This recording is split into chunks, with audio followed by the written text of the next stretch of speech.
Hello students, आज मैं chapter 9 में आपको बताऊंगा स्वप्रेरण या स्वप्रेरकत्व।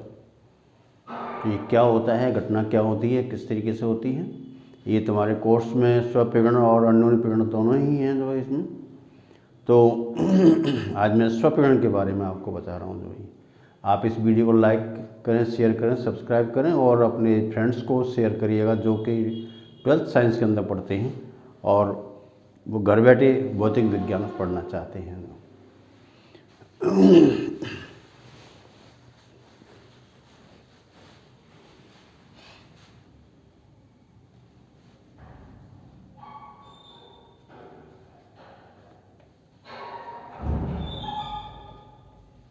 स्वप्रेरण, सेल्फ इंडक्शन।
तो मैंने परिभाषा लिखी है कि जब किसी कुंडली में परिवर्ती विद्युत धारा प्रवाहित की जाती है तो कुंडली में बेतबाक बल उत्पन्न हो जाता है।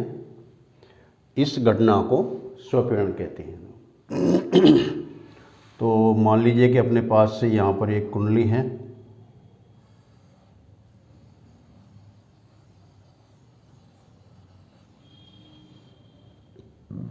इस तरीके से।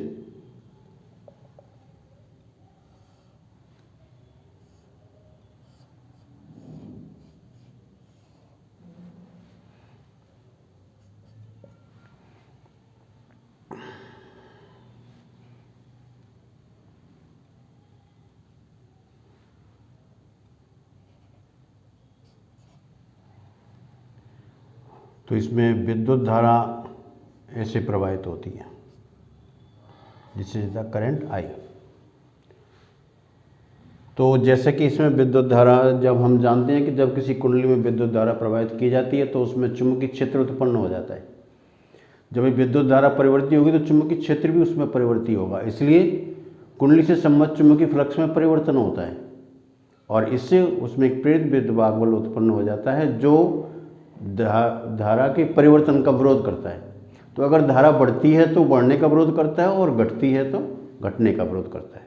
तो मैंने आपको चित्र में दिखाया है कि एक कुंडली है और इसमें एक आपका कुंजी लगी हुई है और यहाँ पर एक सेल है। तो हम जैसे ही कुंजी को दबाते हैं यानी कुंजी को बंद करते हैं तो विद्युत धारा का मान 0 से अधिकतम होता है। तो परिवर्ती धारा होगी, क्योंकि धारा तुरंत ही अधिकतम नहीं होती है बल्कि पहले 0 होती है, उसके बाद फिर 0 से वो बढ़ती है। तो विद्युत धारा का मान इसमें बढ़ता है, इसलिए इसमें प्रेरित विद्युत बल पैदा होता है। तो इसमें प्रेरित विद्युत बल होगा वो धारा के बढ़ने का विरोध करेगा। तो यानी कि ये जो दिशा होगी, जो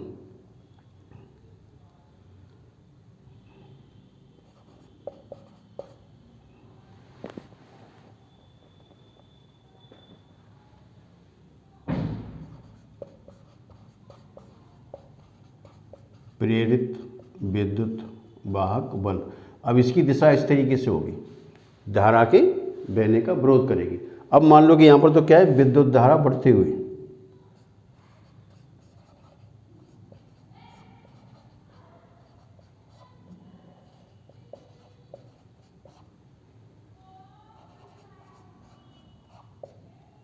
बढ़ते हुए, और यहाँ पर मान लें कि हम एक और इसकी स्थिति ले लें जब विद्युत धारा को हम कम करते हैं।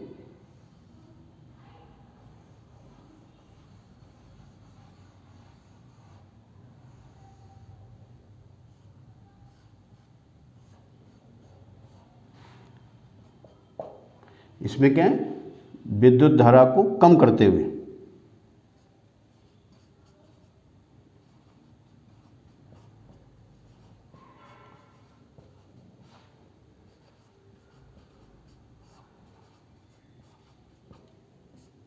कम करते हुए, जब ये इसकी स्थिति आती है तो इसमें प्रेरित विद्युत वाहक बल इसकी ठीक इसकी दिशा में ही होगा, ये होगा इसमें प्रेरित विद्युत वाहक बल।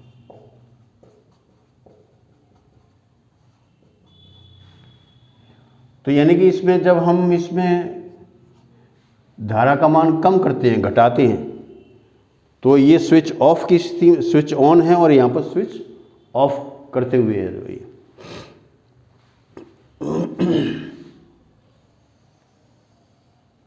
अब इसमें क्या होता है वो मैं आपको इसमें बता रहा हूँ भैया।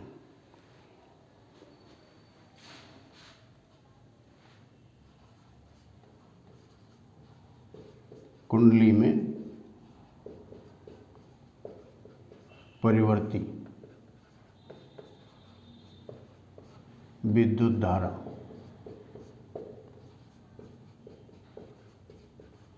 प्रवाहित करने पर परिवर्ती चुंबकीय क्षेत्र उत्पन्न होता है। तो कुंडली में, कुंडली से संबद्ध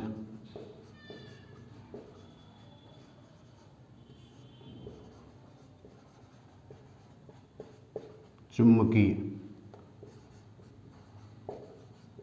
फ्लक्स में परिवर्तन के कारण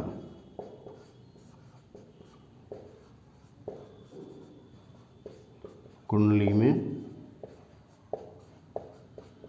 प्रेरित विद्युत वाहक बल होता है। क्या है, कुंडली में परिवर्ती विद्युत धारा प्रवाहित करने पर परिवर्ती चुंबकीय क्षेत्र उत्पन्न होता है। तो कुंडली से संबद्ध चुंबकीय फ्लक्स में परिवर्तन के कारण कुंडली में प्रेरित विद्युत वाहक बल होता है। लेंज का नियम है, फैराडे का नियम है कि जब कभी किसी कुंडली से या किसी परिबद्ध पर्पस से संबद्ध चुंबकीय फ्लक्स में परिवर्तन होगा तो उसमें हमेशा विद्युत वाहक बल प्रेरित होगा। तो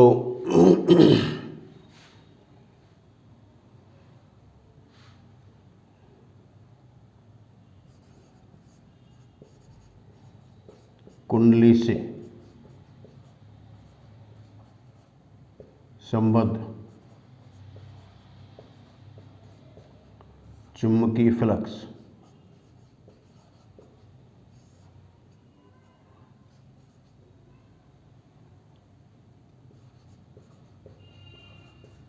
प्रवाहित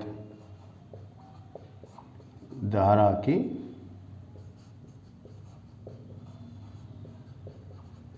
समानुपाती होता है। तो ये स्पष्ट है कि इसमें जितना अधिक विद्युत धारा का परिवर्तन होगा उतनी ज़्यादा चुंबकीय फ्लक्स के अंदर परिवर्तन होगा इसमें। तो फ्लक्स जो होता है वो प्रवाहित धारा के समानुपाती होगा इसमें। सो फाई प्रोपोर्शनल आई।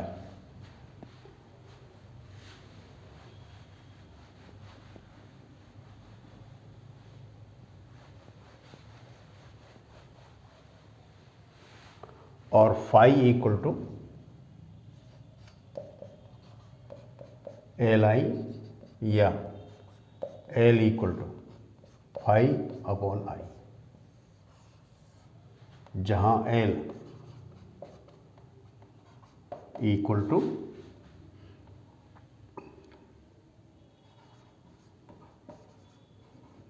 कुंडली का स्वपीड़न गुणांक,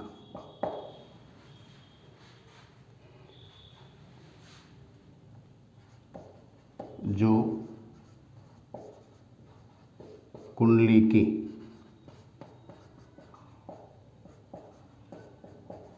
ज्यामिति पर निर्भर करता है। अब आप इसमें देखें तो भाई अगर फाई का मान आई का मान 0 कर दें तो इसमें एल का मान इनफाइनाइट, ऐसा नहीं होता है। आई का मान 0 तो फाई का मान भी 0। तो स्वपीड़न गुणांक सभी पदार्थों के अंदर होता है, चाहे वो कुंडली हो अथवा वो किसी प्रकार का पदार्थ हो, किसी आकृति में दिया गया हो, तो सभी पदार्थों के अंदर स्वपीड़न गुणांक होता है जो, क्योंकि सभी से हम चुंबकीय फ्लक्स में परिवर्तन कर सकते हैं जो। तो जो स्वपीड़न गुणांक होता है वो ये नहीं कि विद्युत धारा पर डिपेंड करता हो या चुंबकीय फ्लक्स पर डिपेंड करता हो, नहीं, ये केवल पदार्थ की ज्यामिति पर निर्भर करता है कि पदार्थ जो है वो उसकी ज्यामिति किस तरह की है उसकी जो है।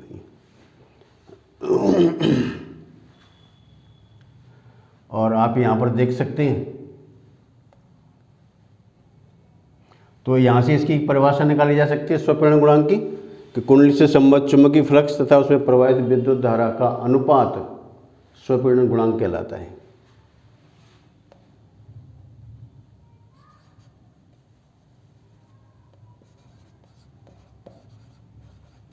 कुंडली से संबद्ध चुंबकीय फ्लक्स तथा प्रवाहित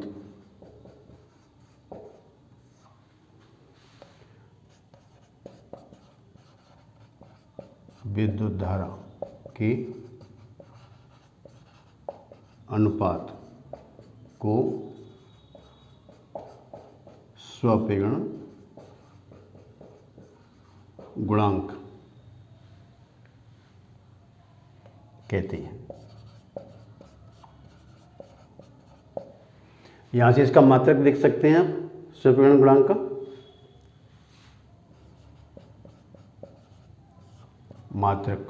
मात्रक से फाई है वेबर में होता है और ये एम्पीयर होता है, तो वेबर पर एम्पीयर, वेबर पर एम्पीयर, WV पर एम्पीयर। और दूसरा इसका मात्रक होता है हेनरी, H से रिप्रेजेंट करते हैं। ये इसका SI मात्रक है। इस स्वपीड़न और अन्वयन की घटना का अध्ययन और इसका पता जो है वो जोसेफ हेनरी ने किया था, इसीलिए उसके सम्मान में इस गुणांक का मात्रक हेनरी रखा गया है। और ये इसका SI मात्रक है इसका जो है।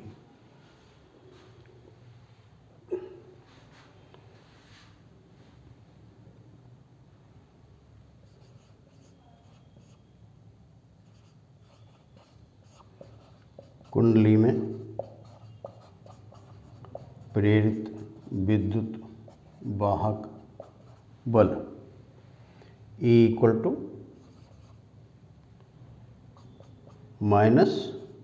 -d∅ अपॉन dt, जैसा कि फैराडे के नियमानुसार।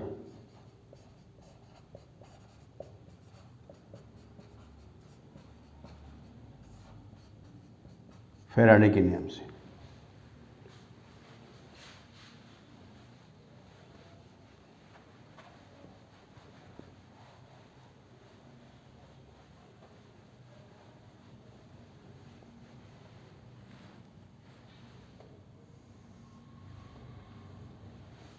तो E इक्वल टू -d/dt और फाई का मान Li, ये equal to -L into di/dt, ये इक्वल टू E। और आप यहाँ से देख सकते हैं या L equal to minus E upon DI upon DT।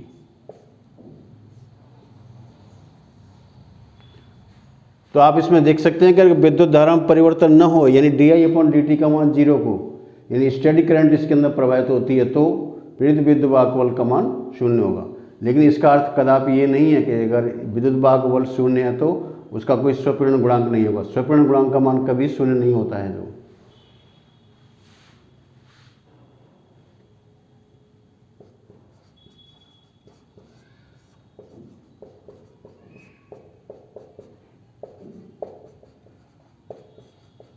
I के लिए DI upon DT equal to 0, इसलिए E इक्वल टू 0। यानी अगर स्टेडी करंट प्रवाहित होती है तो उसमें कोई विद्युत वाहक बल प्रेरित नहीं होगा। यहाँ से स्वपीड़न गुणांक की एक परिभाषा और निकाली जा सकती है। इसमें आप देख सकते हैं कि यदि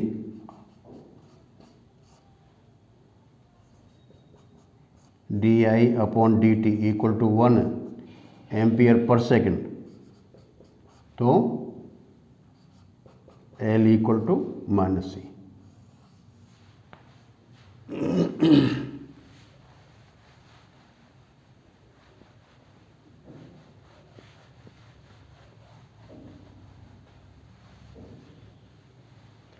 तो इसमें माइनस चिन्ह लगा हुआ है। इसका मतलब यह है कि जो प्रेरित विद्युत वाहक बल होगा वो धारा परिवर्तन का विरोध करेगा इसके अंदर। तो हम इसको आंकिक रूप से इसको डिफाइन करेंगे।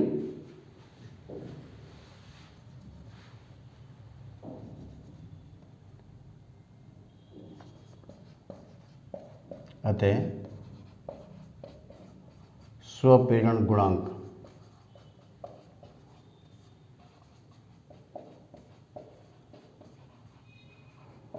आंकिक रूप से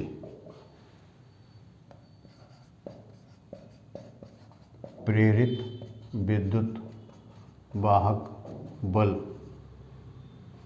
के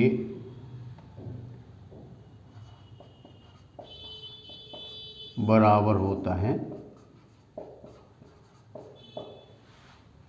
जब कुंडली में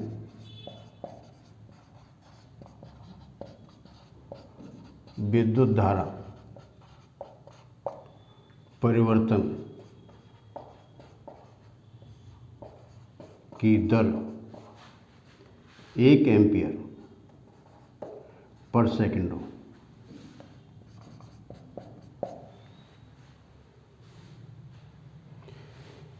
यहाँ से इसमें अतः स्वप्रेरण गुणांक आंकिक रूप से प्रेरित विद्युत वाहक बल के बराबर होता है जब कुंडली में विद्युत धारा परिवर्तन की दर 1 एम्पियर पर सेकंड हो। यहाँ से प्रेरित विद्युत वाहक बल का एक मात्रक और निकाला जा सकता है, जो ये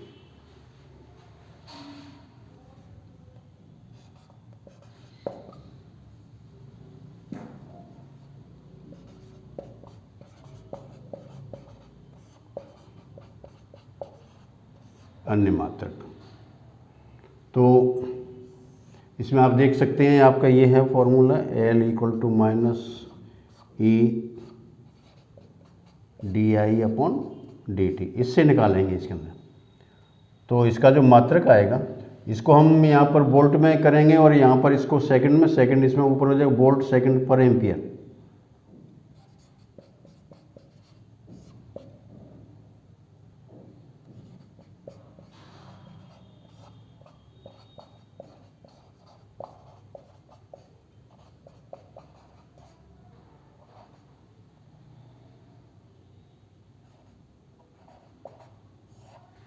वोल्ट सेकंड पर एम्पियर।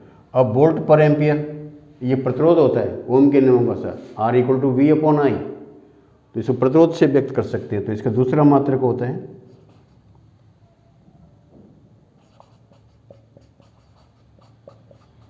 ओम सेकंड। तो वोल्ट पर एम्पियर को ओम से यहाँ व्यक्त कर देंगे, तो इसके ये 2 मात्रक इसमें और आ जाएंगे इसके अंदर। ये सभी व्युत्पन्न मात्रक हैं, लेकिन इसका जो SI मात्रक है वो एक ही है और वो है इसका हेनरी। तो एक वैज्ञानिक का नाम है जोसेफ हेनरी जो है। तो आपने देखा कि जब किसी कुंडली में परिवर्ती विद्युत धारा प्रवाहित होती है तो उसमें स्वपीड़न की घटना घटित होती है, और इसमें अगर स्टडी करंट फ्लो होती है तो उसमें कोई प्रेरित विद्युत बल नहीं होगा, लेकिन कदापि इसका ये अर्थ नहीं है कि उसमें स्वपीड़न गुणांक नहीं है। स्वपीड़न गुणांक सभी पदार्थों के अंदर पाया जाता है।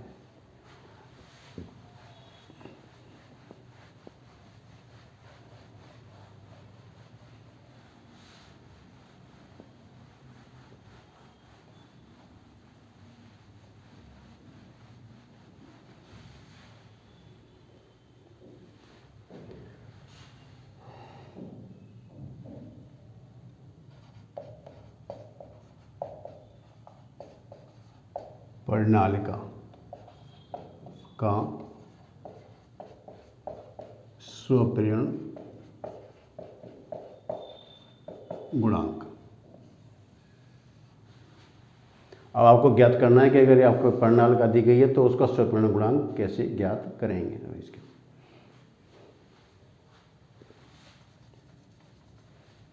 तो हम मान लेते हैं, माना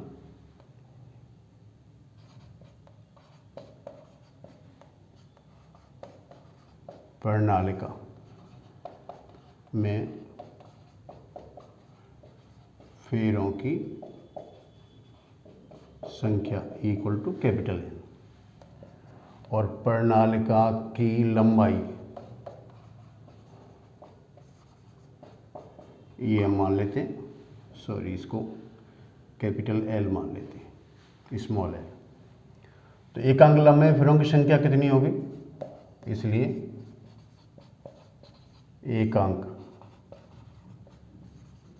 लंबाई में फेरों की संख्या n equal to capital N upon L, N upon L मान लेते हैं।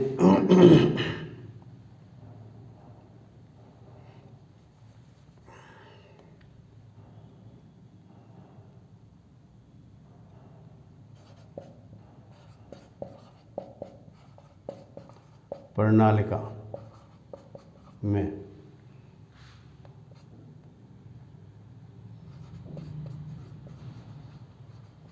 विद्युत धारा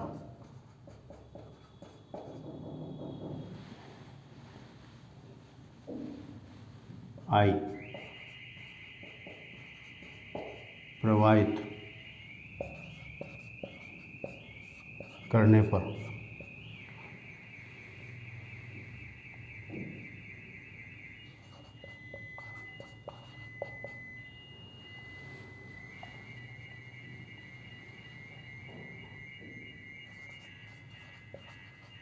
उत्पन्न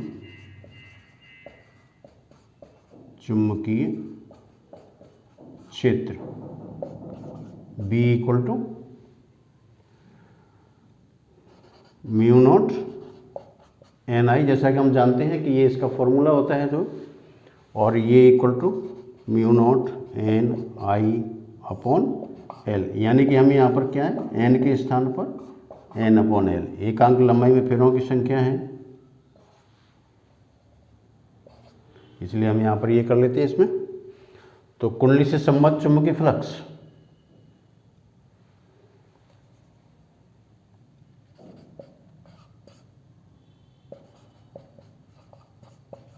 प्रणालिका से संबद्ध चुंबकीय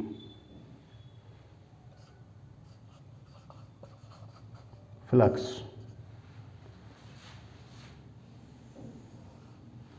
फाई इक्वल टू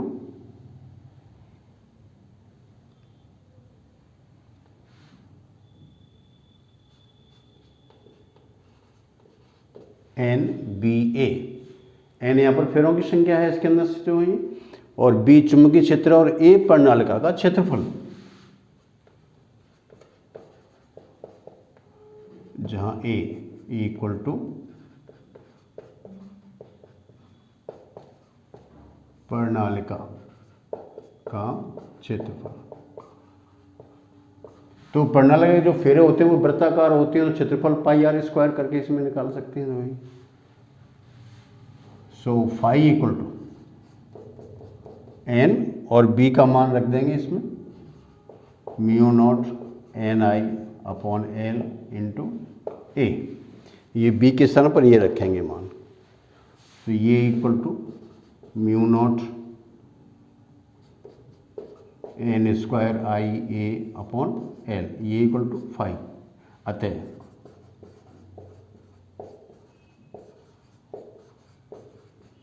स्वपीड़न गुणांक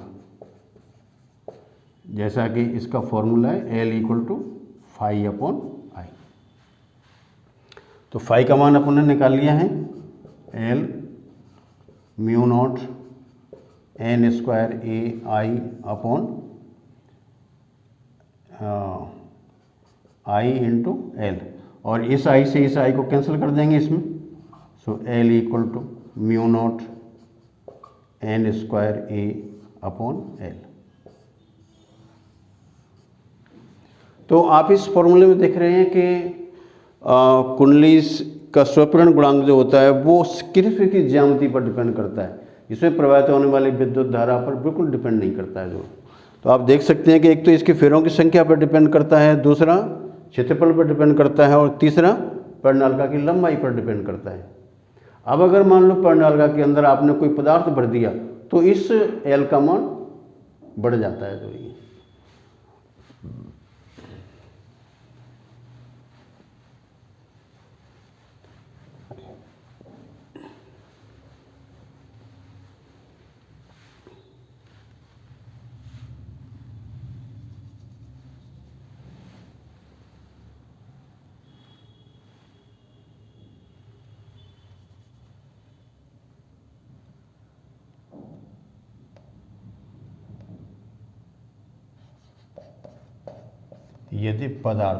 यदि प्रणालिका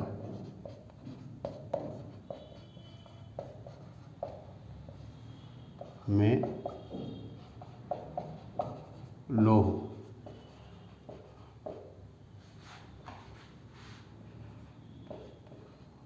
चुंबकीय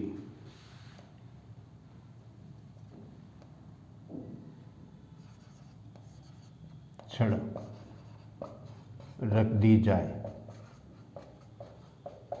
तो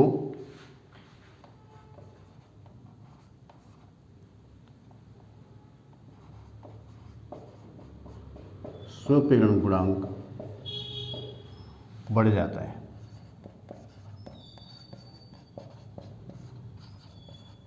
तो इसमें क्या करेंगे, L equal to mu naught mu R N square A upon L.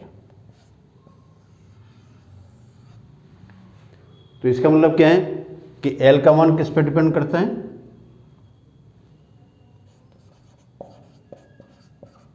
स्वपीड़न गुणांक की निर्भरता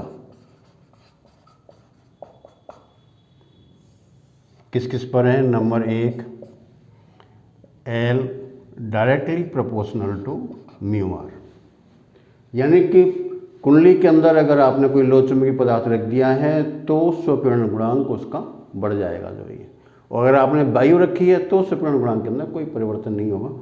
तो क्योंकि लोहचुंबकीय पदार्थ के लिए म्यू आर का मान काफ़ी होता है जो ये, तो इसलिए एल का मान इसमें बढ़ जाता है जो ये। नंबर 2, एल समानुपाती एन स्क्वायर, कुंडली में फेरों की संख्या के वर्ग के समानुपाती होता है। अगर आपने फेरों की संख्या डबल कर दी तो ये 4 गुना हो जाएगा इसके अंदर। और थर्ड, एल प्रोपोर्शनल टू ए, कुंडली का क्षेत्रफल। तो कुंडली अगर हम मोटी बनाते हैं, चौड़ी बनाते हैं, इसके अंदर की उसकी त्रिज्या ज़्यादा होती है तो इस एल का मान बढ़ जाएगा जो ये।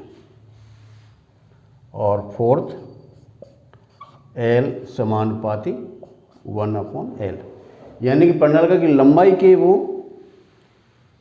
व्युत्क्रमानुपाती होती है। तो पर्णनालिका छोटी होनी चाहिए, फेरों की संख्या अधिक होनी चाहिए, यानी कि आप छोटी लंबाई के अंदर अगर आप फेरों की 2-3 परत बना देते हैं। जैसे आपने इस पर भी यहाँ पर ये लिया और इस पर यहाँ पर तार लपेट दिए, फिर आपने यहाँ पर इसको वार्निश लगाई, फिर इस पर तार लपेट दिए, कुंडली और बना दी, फिर एक और कुंडली बना दी। तो ऐसे हम एक ही कुंडली पर यानी समक्ष 2 या 3 कुंडली अगर हम इसमें बना देते हैं तो उनका स्वीकरण गुणांक का मान बहुत ज़्यादा बढ़ जाता है। जो है तो इसमें एल का मान अगर आप कम रखें, ए का मान ज़्यादा हो, एन का मान ज़्यादा हो और म्यू आर का मान इसमें लोह चुंबकीय पदार्थ हो, तो इस एल का मान सबसे अधिक होगा। तो कहने का अर्थ ये है कि अगर हम फेरों की संख्या और क्षेत्रफल और लंबाई में कोई परिवर्तन न करें और फिर उसका स्वीकरण गुणांक बढ़ाना चाहें तो उसका एक ही तरीका है कि पर्णनलिका के अंदर एक लोह चुंबकीय छड़ रख दी जाए, तो उसका स्वीकरण गुणांक बढ़ जाता है। तो ये है किसी पर्णनलिका का स्वीकरण गुणांक। Thank you.